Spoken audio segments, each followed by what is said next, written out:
Hey everybody, Vic Lombardi here for another episode of the Vic Lombardi Prostate Cancer Awareness Video. Not sure what else to call this. Pleased to be joined by the sports editor, Scott Monserud of the Denver Post.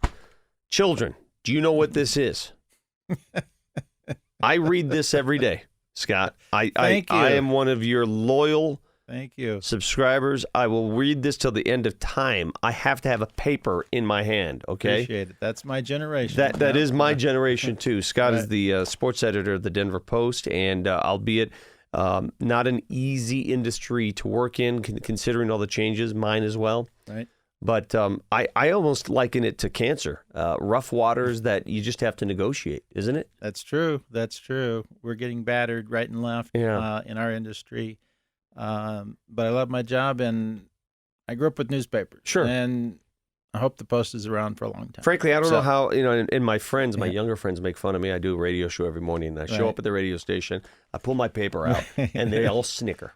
Right. And I'm like, what's so funny? Well, you can get that all on the internet. I go, yeah, but on the internet, I can't do this. I can't physically feel this. I can't go to page 11A, read the headline, and determine whether or not I want to read the rest of the paper. Right. And that element of the newspaper, to me, will never die. I have to have that. Yeah.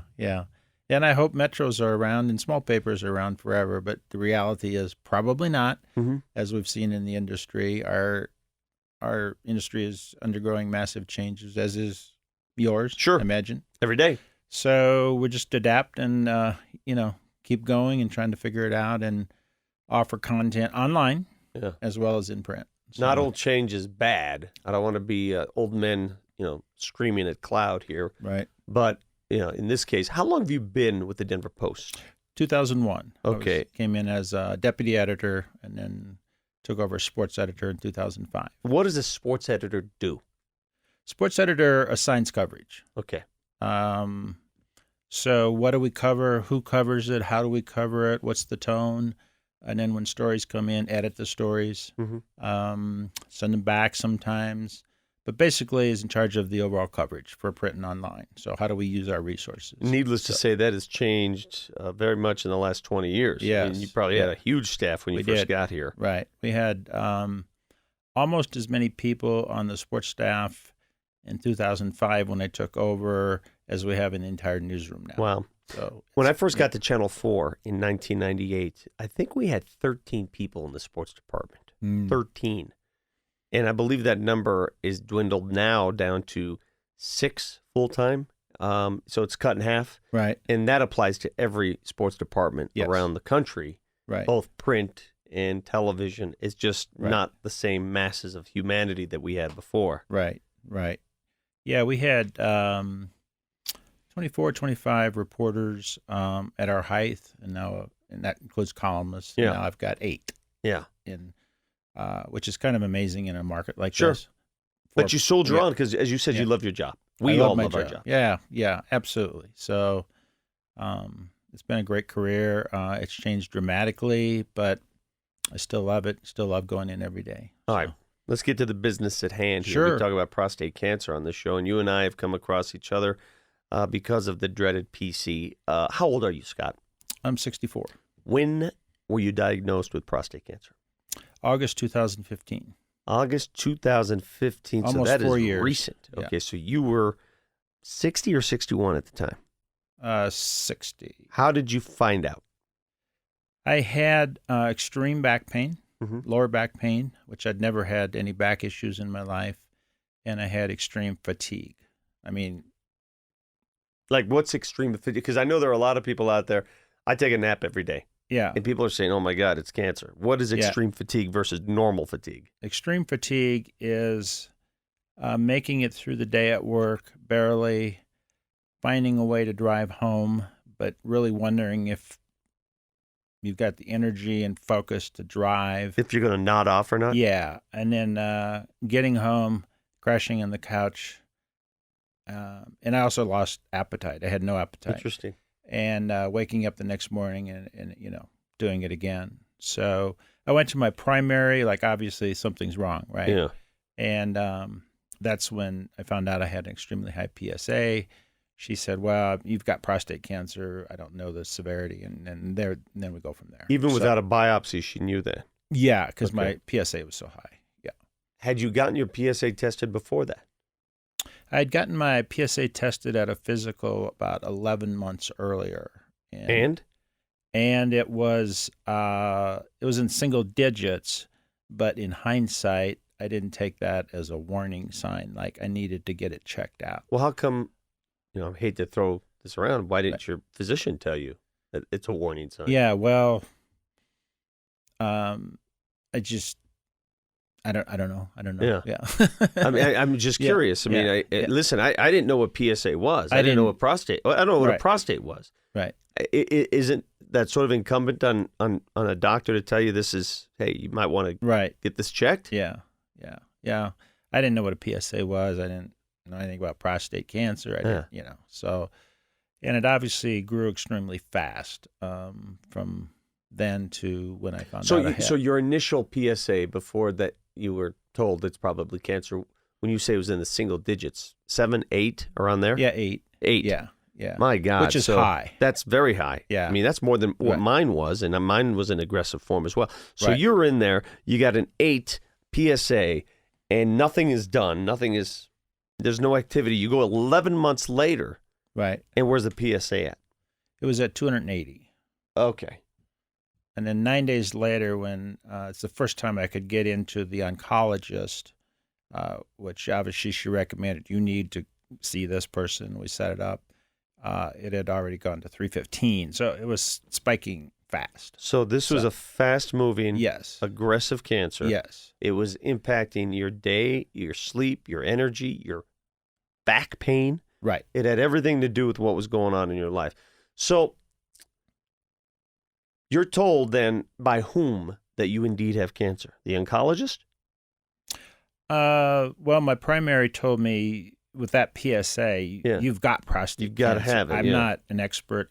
You need to see an oncologist. And yes, I got to the oncologist office. At that time, I was with Kaiser, and he looked at my numbers and without doing anything said, you have advanced prostate cancer. Okay. No scan, no anything.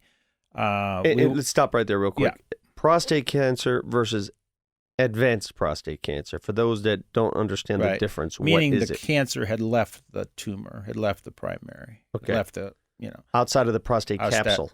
Outside of the prostate capsule, with a PSA of 315. He says, obviously, we'll do scans, we'll do biopsies, we'll do everything.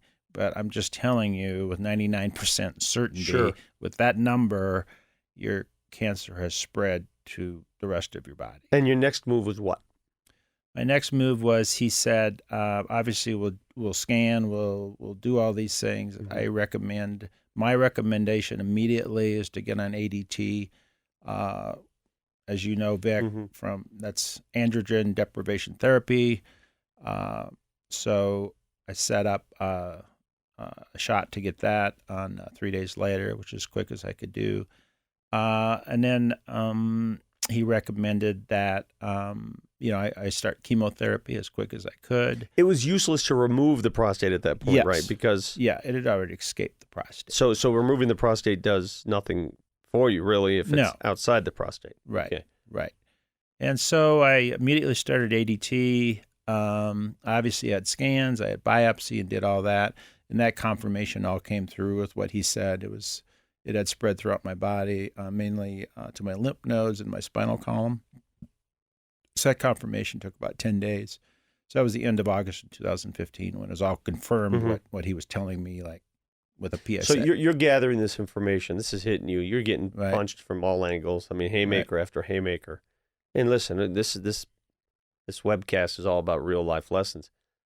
You probably thought you were going to die at that point. Yes. Yeah. Unfortunately, you start reading everything you can get your hands on, which I think is a good idea. And I think you mentioned you did the same. Sometimes to the nth degree. Right. Yeah. And as journalists, we want to know everything, right? But a mistake I did was kind of looking at the life expectancy tables. When you look at those that things, is grim. And I wish I hadn't done that. Mm-hmm. But yeah, that was really bad. So that's what crosses your mind, unfortunately. Okay, so here we are, 4 years later. Is Right. it exactly 4 years now? Your anniversary's coming up. Yeah, it was 4 years ago, actually, this next week. Yeah, that August I found 15th. out. Yeah. Yeah. Wow. So Yeah. there was So- a time probably where you didn't think you'd get to 4 years. No. My initial goal was I want to be. We had a family reunion the following summer. And Mm-hmm. I'm just thinking I'd really like to be there. Wow. So those thoughts definitely, Yeah. as you know, Of course. You have the worst, most Yeah. ridiculous thoughts. I mean, Yes. there are thoughts Yes. you have, when you go through that process and you're diagnosed and then you start reading those charts and, those charts are made because you are an average, it's just an average number. Right, And it just, right. there are some ridiculous cases out there yes. and then not so much. Yeah. But I want to go back to your original diagnosis. And I'm going to ask a question that is entirely speculative, but I'm sure Right. you've asked yourself this question. When you had that score of 8, and had you acted upon that score of 8, would things be different today? Would it be under control? Would you have any issues with prostate cancer had you attacked it and addressed it then? Do you think? I don't know. I asked Dr. Crawford, or Dr. E. David Crawford, Yes, who we both know. Dave. He's been on the show. Has later ended up doing surgery for me. And he said, I think at that point it was probably out of the prostate. But I don't know if he was just saying that because I screwed up in not getting tested. So one of two things, it either would have gotten out of the prostate or not. If it hadn't, then yeah, I could have had prostate surgery and had the prostate removed, and which is certainly serious surgery, but it's not having it in your In your lymph nodes. or on my spinal column. So I really don't know. I've read a lot about it, and I haven't come to a conclusion. And you don't want to beat yourself up asking that question because you're kind of go back in time. But, Yeah. And I will say it wasn't all the fault of the doctors. I actually looked back at my report from them, like, how did this happen? And when I had my physical and that number came up, my doctor, my primary, talked a lot about, boy, Scott, you need to lose weight. You need to exercise more. You need to eat better. And so I was, that was the primary thrust of that conversation. And then in the bottom notes are, you need to see an oncologist, which I just sort of blew ignored. past, sort of ignored. So I am not blaming my doctors. I have only myself to look at. So it's interesting you put all that into the same equation here, because when I was diagnosed, there were never any symptoms. I ate right. I exercised. Right. Remember you saying that. I did everything that you just specified. Mm-hmm. And to this day, I say, God, what could I have done differently? Like we all. Right. And I'm not sure there's anything you can do, because if a cancer sneaks up on you and your life runs the same way, when do you know when? When you say you lacked energy and you slept all the time, there are a lot of people watching this right now saying, God, that happens to me. I wonder if if I've got reoccurrence. The other day, I was sleeping all afternoon. I go, God, I remember telling my wife, God, I wonder if cancer's back because I'm tired. Yeah. She's like, calm down. You're just tired. You have a morning radio show. You're Right. tired. Your body needs sleep. Just Right. calm down. Does your mind wander like that? When you get tired today, do you still think, oh, God, here it comes? Not necessarily with being tired, but Yeah. it's when aches and pains. It's Aches and pains, yeah. Yeah, and I mean, we're older. I was playing tennis a couple of days ago and woke up the next morning with some back issues, and the first thing that crosses your mind is, uh-oh. Yeah. But then I realized, no, I probably just strained something playing tennis, which is, I'm sure, what happened. Sure. But absolutely, your mind goes where it shouldn't go at the slightest sign that things aren't quite right. You're getting tired, you have aches, It's a scary proposition. So when they diagnosed you and they said, all right, you've got cancer, it's located where exactly? Where did they, and how did they find it? They PET scan? How did they find where the cancer was located? Yeah. PET scan. So it showed up, it glows, and it was all up and down my spinal column, and is. And then it's throughout my lymph nodes. Okay. So those are the two areas that lit up. So, How did they Fight it. Well, chemotherapy. I started chemotherapy about 3-4 weeks after diagnosis. It's as soon as I could get in. And that was 6 rounds, once every 3 weeks, so 18 weeks. And then did scans after that, and it had shrunk the tumors about 70-75%. What brand of chemo? What was it? Docetaxel? So is it a pill? No, it's injection. Injection. Yeah. So you go somewhere, you get this injection. Yeah, you go to the injection room at Kaiser at the time I was Okay. going, and you get hooked up, and And how long does that take? it's about a 2-hour process. 2 hour. You're sitting there Yeah. taking this. Yeah. And what does it do to you? In terms of side effects? Yeah. Okay. Basically, it hit me. I had it every Wednesday. Yeah. And it hit me like Friday evening or Saturday morning, where you Okay. just get fatigued. Yeah. And a little bit nauseous. But I was very fortunate. I didn't have any major side effects. And it coincided with the weekend, so I wasn't working unless I Sure. was doing Broncos game or something. And then when it cleared out of my body, I could just feel it lifting, literally Yeah. lifting. And that was usually Sunday night or Monday morning. I was fine. So I was very fortunate that I didn't have any major side effects. So you're doing this. Right. How many rounds again? 6. 6 rounds of chemo One every 3 weeks. in conjunction with the ADT. Yes. And I've never gone off ADT. you've been on Yeah. ADT, Yes. androgen deprivation therapy, Right. which is what? Which is a shot for me every 3 months. And the purpose is to basically lower your testosterone, which feeds the prostate cancer. Okay. So So it has no way of eating now. The No. cancer itself. It's like No. this.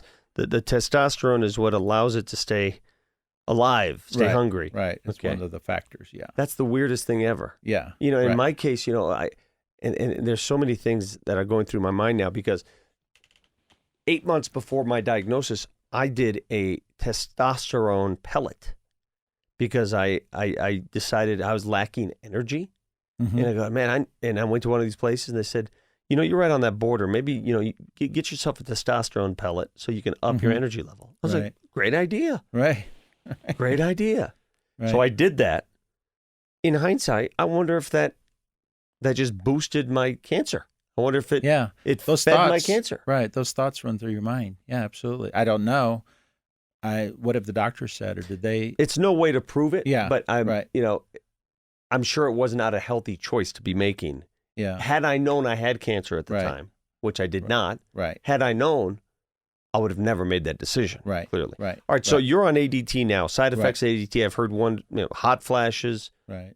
energy issues. Are there everlasting effects of ADT? Yes and no. I got hot flashes quite often for the first year, and then they kind of phased out. Okay. I haven't had any in forever. Okay. It does.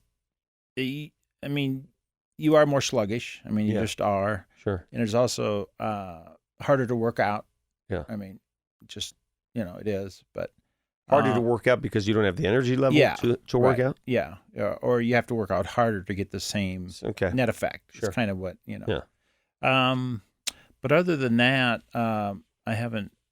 I've been very fortunate. I haven't had I've heard the horror stories about ADT, and I guess you're deciding whether to go on it or Yeah, not. I mean it's been put out there, and I'm trying to do everything I can to avoid it. I mean, Yeah, I'll have yeah. to eventually if I have to, I have to. Right. Right. But I can't. I'm in television. I don't want hot flashes. Right. Yeah. I don't want that. Right. Right. You don't want to be sluggish. You want to. Yeah. But whatever. Yeah. Whatever. You Yeah, know, it's yeah. funny how you don't want to do certain things. Like I didn't want to have surgery. You do it and you do it. You deal with it. You Right. overcome it. And Yeah. and in hindsight, it's not the worst thing that ever happened. Yeah. All right. So you did the chemo, you did the ADT. Here we are 4 years later. How much cancer do you have in your body? I don't know. I haven't had a scan for 2.5 years. Why? Because my current oncologist, Dr. Elaine Lamb at UC Health, her theory, and I agree with it, is let's just keep monitoring the PSA, keep doing what you're doing. You're doing well. and there's kind of like no purpose of the scan. The like, PSA will tell you. The PSA will tell you. Okay. And the less radiation you put in your body, the better. So if you're having issues, we'll do a scan. But otherwise, there's kind of like no reason to. Well, let me play devil's advocate. I am curious. Yeah, let me play devil's advocate on that, because I've heard both. Yeah. Let's say that the scan reveals you have something on your lung, and then you can radiate that and get rid of it entirely. Yeah.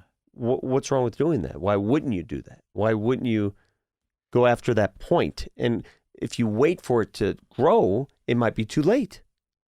Right.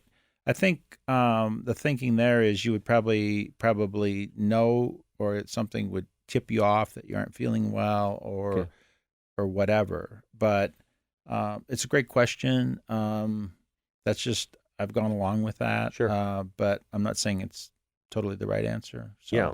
And I am very curious, like, what's going on in there. That's the problem with this topic. The good thing about prostate cancer, it's one of the few cancers that you have these biomarkers, PSA, that tell you. Right. I mean, we're almost, I feel guilty because there's a lot of cancers that don't tell you. Right.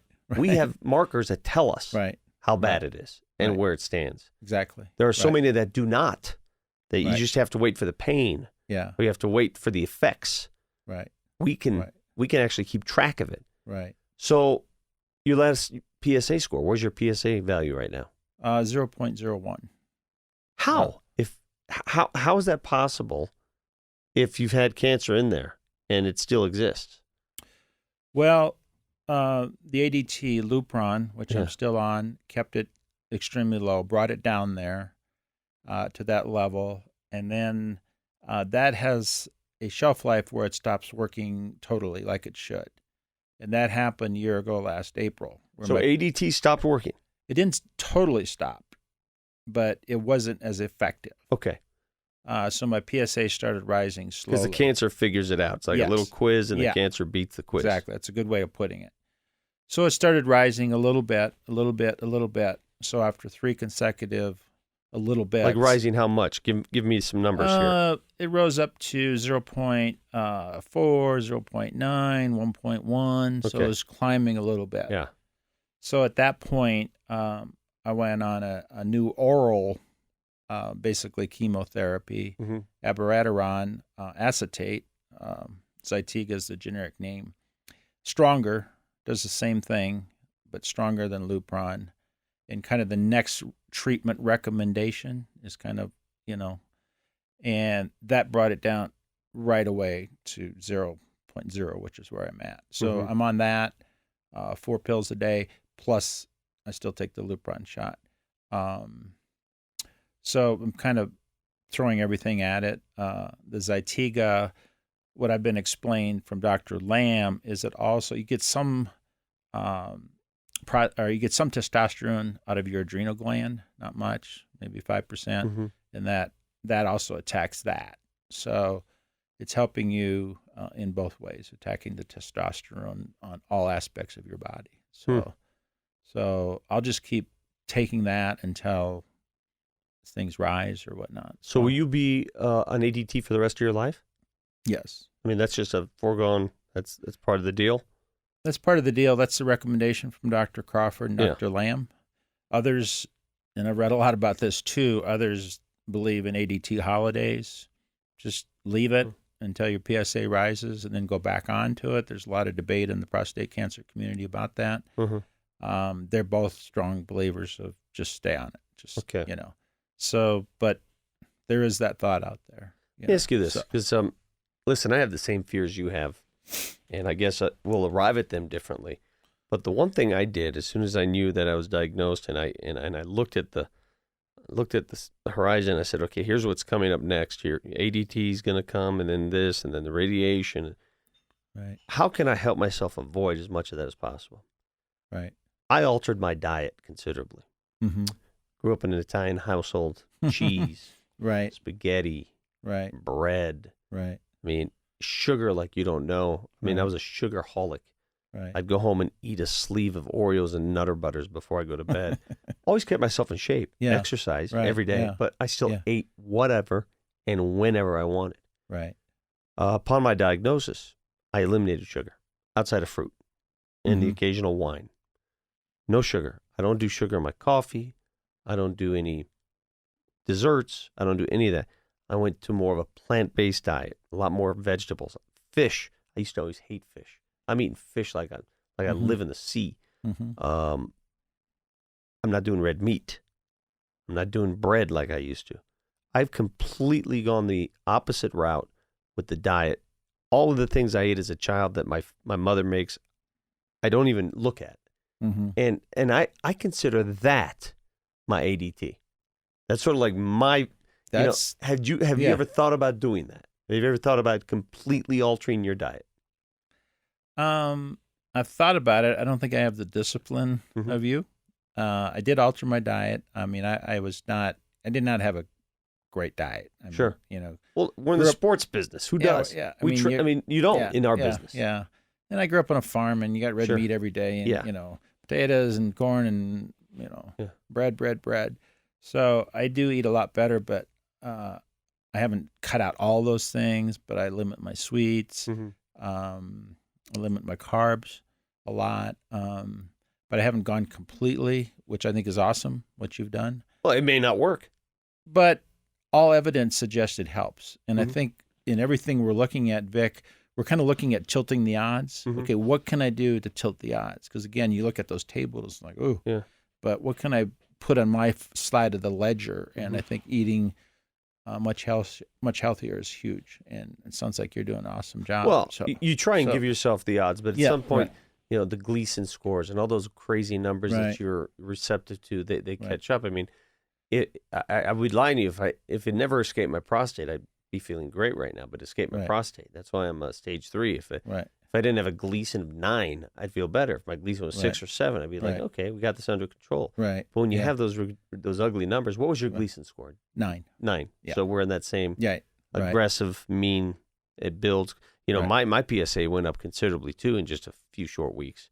But it never got to double digits only because I removed the prostate before it got to there. Right. So and that's what always puzzles me, Scott, is that if you have prostate cancer and you know it's the aggressive kind, are you basically defeated in the knowledge that it's going to come back no matter what? You know, because it's so aggressive? I mean, like, how do you know? When do you know? Right. When do you feel at ease? Right. I mean, you live in that same world. You ever feel at ease? I don't know that I feel at ease, but after about a year of just, you know, it consumes you at first. I mean, it consumed me. I'm not saying everyone, but then I read, well, wait a minute, I can't let this control my life. I'm doing everything my doctors say, although there's a lot of gut decisions there. I mean, as we've talked about before, is like this decision, you know. After that, you're kind of leaving it up to what can you control, your diet, your exercise, doing what they say. And while it doesn't leave your mind, I didn't let it consume me anymore. I mean, I'm going to live my life. I'm going to work. I'm going to do everything I did. But I just can't let it consume me, which is easier said than done.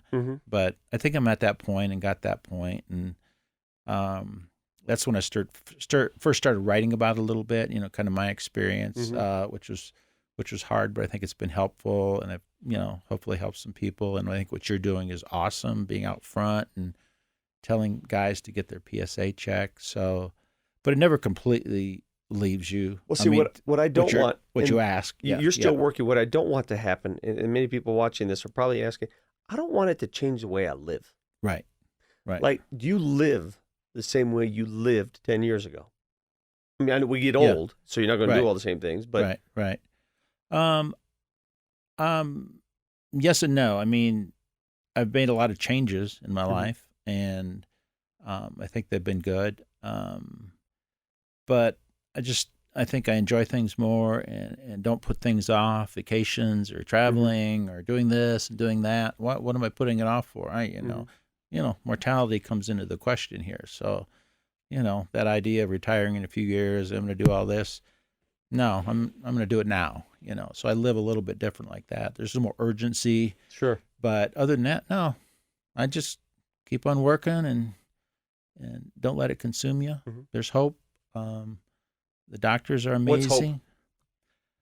That you can get out. You can extend your life a long time and do things that you want to do. Yeah. Does hope come in different forms for you?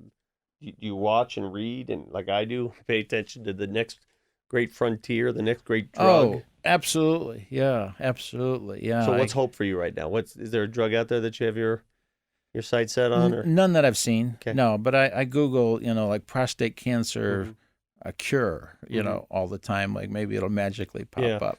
But no, there's not. No, there's not. I mean, you also got to be realistic. It's not false hope. Like, I think the hope is treating prostate cancer like a chronic disease, like arthritis or something. Diabetes. You can live with that. I can live with this. Yes. I'm perfectly happy if I go on like this That's the best perspective right there. I'm not going to ever be cured. I mean, it's theoretical. Which is okay, as long as you can live. Which is totally okay. Yeah. The thing for me, I want to.